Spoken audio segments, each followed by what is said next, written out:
দুর্গাপুরে মেডিকেল কলেজের দ্বিতীয় বর্ষের ছাত্রীকে গণধর্ষণের অভিযোগ। শুক্রবার রাত 9টা নাগাদ ওই ছাত্রী তার সহপাঠী এক ছাত্রের সঙ্গে কলেজ ক্যাম্পাসের বাইরে গেছিল। সেই সময় 5 যুবক তাদের আটক করে মারধর করে ছাত্রীকে জোরপূর্বক রাস্তা থেকে তুলে পাশের জঙ্গলে নিয়ে যায়, আর সেখানেই তাকে গণধর্ষণ করে কলেজ পড়ুয়া ছাত্রীকে। পরে তরুণীর সহপাঠী তাকে উদ্ধার করে ওই হাসপাতালে ভর্তি করে। নির্যাতিতা পড়ুয়া ওড়িশার বাসিন্দা। খবর পেয়ে নির্যাতিতার পরিবার রাতেই দুর্গাপুরে চলে আসে এবং তরুণীর কাছে সমস্ত বিষয়টা জানতে পারে। নির্যাতিতার পিতা বলেন, মেয়েকে মেডিকেল কলেজে ডাক্তারি পড়তে পাঠিয়েছিলাম। এখন যা পরিস্থিতি, মেয়েকে আর এখানে ডাক্তারি পড়ানো যাবে না।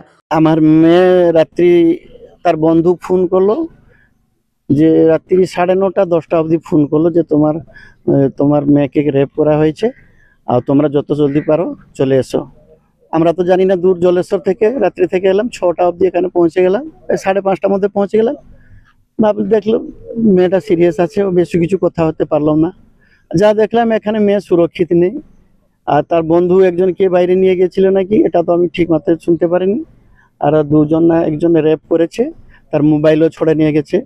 তো আমার কথা বলছে, ওই ছেলেটা কিভাবে সিকিউরিটি গার্ড সামনে থাকতে থাকতে কিভাবে বাইরে গেল।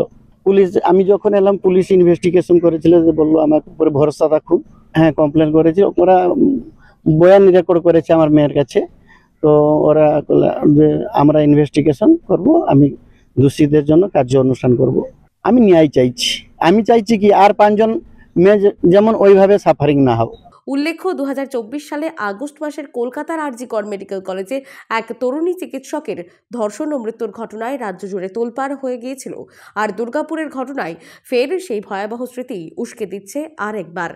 স্বাভাবিক, বাবা তো চোখের জল ফেলবেই। একটা ভরসা করে ভিন রাজ্যে মেয়েকে পাঠিয়েছে ডাক্তারি পড়ার জন্য, কিন্তু হয়তো ইতিহাসের পাতাটা উল্টে উনি দেখেননি যে আমাদের রাজ্যে এখন কি ঘটনা চলছে। পার্কস্ট্রিট থেকে নিয়ে, কামদুনি থেকে নিয়ে আজকে দুর্গাপুরের আরজি কর, এ তো কোনো মেয়ে নিরাপদ নয়। আর এগুলো একটা কারণেই হয়, যখন এই ধরনের যারা হচ্ছে বদমাইশ, তারা যখন ভাবে যে আমরা এইসব করলেও ছাড় পাওয়া যাবে, পার পাওয়া যাবে আরজি করের ঘটনার মতন, তখন এইসব তারা সাহস দেখায়। সাহসটাকে ভাঙতে হবে। আজকে উনি শুনলাম নাকি নিজের মেয়েকে নিয়ে চলে যেতে চাইছেন। কলেজ অ্যাডমিনিস্ট্রেশনের মধ্যে প্রশ্ন আছে, সেফটি সিকিউরিটি কী করে, কী ব্যাপার। এবং রাজ্য সরকারের কোনো নিয়ন্ত্রণ নেই, অ্যাডমিনিস্ট্রেশনের কোনো নিয়ন্ত্রণ নেই, পুলিশ বলে তো কিছু নেই, দলদাসে রূপান্তরিত হয়েছে। আমরা বলছি যে মেয়েদের উপর এই ধরনের আক্রমণ আমাদের রাজ্যে, পুলিশ আসা মানে তো আমাদের এখন সন্দেহ হয় যে টেম্পারিং করা হচ্ছে, তথ্য লোপাটের চেষ্টা করা হয়েছে। উপর থেকে ফোন এসছে যে এটাকে মেটাও, এটাকে যে কোনো মেটাও, এরপরে টাকা পয়সার অফার হবে।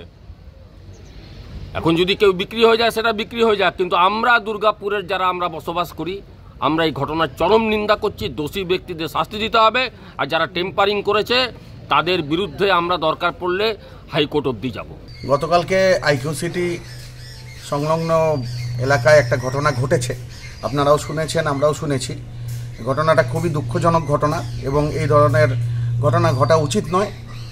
আর তাছাড়া প্রশাসন এবং পুলিশ ব্যাপারটা তদন্ত করছে এবং আমাদের আস্থা আছে ওনাদের ওপর, প্রশাসনের এবং পুলিশের ওপর। তারা খুব শীঘ্রই দোষীদের ধরে ফেলতে পারবে এবং তাদের যেটা আইন অনুযায়ী যা শাস্তি হওয়া উচিত, অবশ্যই আমরা দাবি করব যে সেই সাজা হোক, শাস্তি হোক।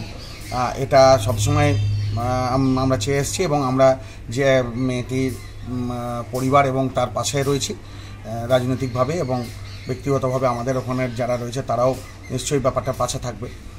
কিছু রাজনৈতিক দল, বিশেষ করে বিজেপি, এটা নিয়ে বাজার গরম করতে চাইছে। তাদের কাছে কোনো পলিটিক্যাল এজেন্ডা নেই। এই ধরনের একটা দুঃখজনক ঘটনাকে তারা রাজনৈতিক মোড়কে এনে একটা বাজার গরম করতে চাইছে। তো এই ধরনের বাজার গরম করে কোনো লাভ নেই, কেননা মমতা ব্যানার্জির রাজ্যে যথেষ্ট সুশাসন আছে এবং এখানে পুলিশ প্রশাসন যথেষ্টই তৎপর। একটা ইনসিডেন্ট সেটা ঘটতেই পারে, কিন্তু এটাকে প্রশ্রয় না দিয়ে সঙ্গে সঙ্গে পদক্ষেপ নেওয়াটাই জরুরি এবং সেটা প্রশাসন নিশ্চয়ই করবে। আর বিজেপির উদ্দেশ্যে আমি বলবো যে এইগুলোর ব্যাপারে বেশি মাথা না ঘামিয়ে আপনাদের ডবল ইঞ্জিন সরকার যেখানে চলছে, উড়িষ্যা, রাজস্থান, যেখানে দলিতদের উপর প্রতিনিয়ত অত্যাচার হচ্ছে, সেগুলো নিয়ে আগে মাথা ঘামান, তারপর এখানে মমতা ব্যানার্জির সমালোচনা করতে আসবেন। আপনাদের কাছে শিক্ষা আমরা নেব না। আমরা যথেষ্টই স্বাবলম্বী এবং আমাদের প্রশাসন যথেষ্ট শক্তিশালী ও পুলিশও যথেষ্ট শক্তিশালী। আপনাদের কাছে শিক্ষা আমরা নেব না। Bureau report, page 3 news.